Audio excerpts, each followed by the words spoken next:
2011 குளிர்கால ஒன்றுடன் இடைக்காடு பழைய மாணவர் சங்கம் நடாத்தும் சிறப்பாக நடந்து கொண்டிருக்கும் இந்நிகழ்ச்சியினை இன்னும் மெருகூட்டுவதற்காக எல்லா பழையமான இடைக்காடு மக்கள் அனைவரையும் யாவரையும் அமைதியாகவும் இருந்து இந்த நிகழ்ச்சிக்கு மெருகூட்டுமாறு தாழ்மையாக கேட்டுக்கொள்கின்றோம். எங்களது முன்னாள் இடைக்காடு பழைய அதிபர் திரு ராயரட்னம் அவர்கள் இடைக்காடு பழைய மாணவர் சங்கத்துக்கு ஒரு அறிக்கையை வழங்கியுள்ளார். அவ்வறிக்கையை இப்பொழுது திரு வே இளங்கோ அவர்கள் வாசிப்பார்கள்.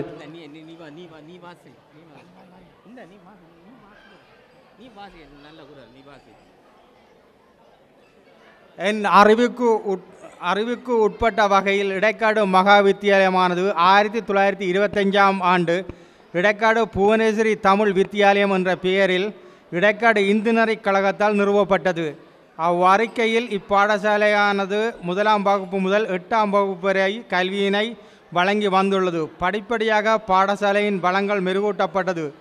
1942ஆம் ஆண்டு பாடசாலை அடுத்த மைல் கல்லை எட்டி கல்வி வழங்கலாகாது விஞ்ஞான பிரிவுடன் கூடிய கல்வி பொது தராதர சாதாரணம் வரையில் விரிவாக்கம் செய்யப்பட்டு தொடர்ச்சியாக 1968ஆம் ஆண்டு பாடசாலையின் நிர்வாகம் இடைக்காடு இந்துநெறி கழகத்திடமிருந்து அரசாங்கத்துக்கு கைமாற்றப்பட்டது.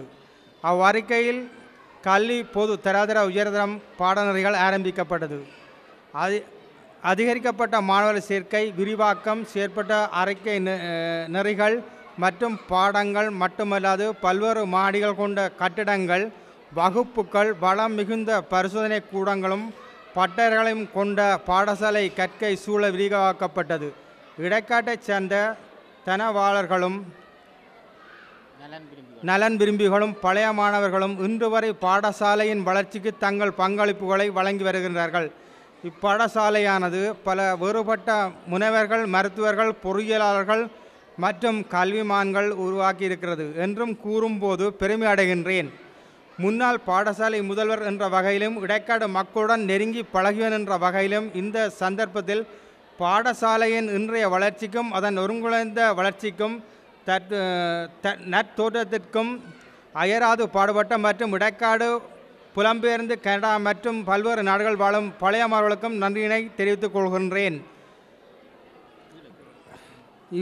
இவ்வேளையில் இவ்விழாவை திறம்பட ஒருங்கிணைக்கவும் இடைக்காடு வளர்ச்சிக்காகவும் பாடுபடும் பழைய மாணவர் சங்கத்திற்கும்